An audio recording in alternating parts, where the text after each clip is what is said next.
हा नागबोळीवर पण आहे. या लोगो बद्दल तुम्हाला सांगतो, हा CSIR चा लोगो आहे. इंटरेस्टिंग गोष्ट कशी, सुप्रीम कोर्टने सांगितलं होतं ग्रीन फायरवर्क्स. ग्रीन फायरवर्क्स म्हणजे काय, पूर्वी फटाक्यांमध्ये जे केमिकल वापरलं जायचं, हे थांब ना, 2 मिनिटं थांब ना. तर बघा हे काय थांबणाऱ्यातले ना लगेच क्विक मध्ये सबमिट करतो. ए थांब ना. तर बघा सुप्रीम कोर्टाचा 2018 मध्ये डिसिजन आला ना, त्यानंतर ग्रीन फायरवर्क्स नावाची एक कॉन्सेप्ट आली होती.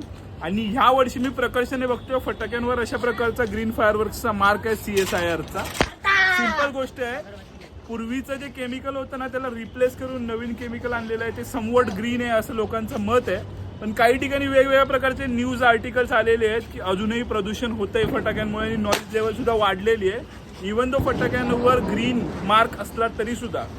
पण मी तुम्हाला सांगेन की काही मी फटाके चेक केले त्यांच्यावर मार्क नाहीये, तर कृपया करून मार्क नसलेले फटाके घेणं टाळा.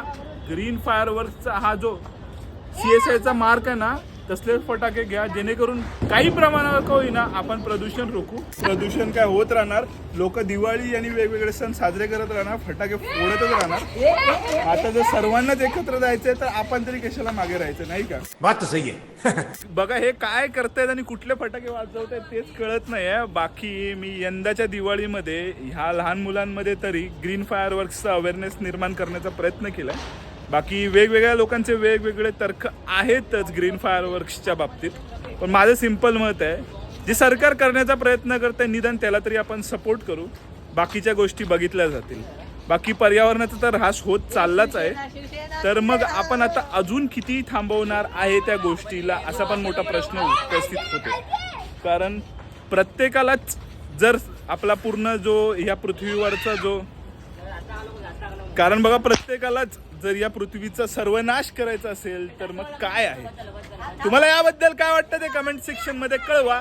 आणि यंदा तरी मी प्रयत्न केला आपल्या भगवती प्रोडक्शन्सच्या CSR फॉर्मॅट मधनं या मुलांना अवेअर करण्याचा. तर ते अवेअर झालेत की नाही हा खूप मोठा प्रश्नचिन्ह आहेच.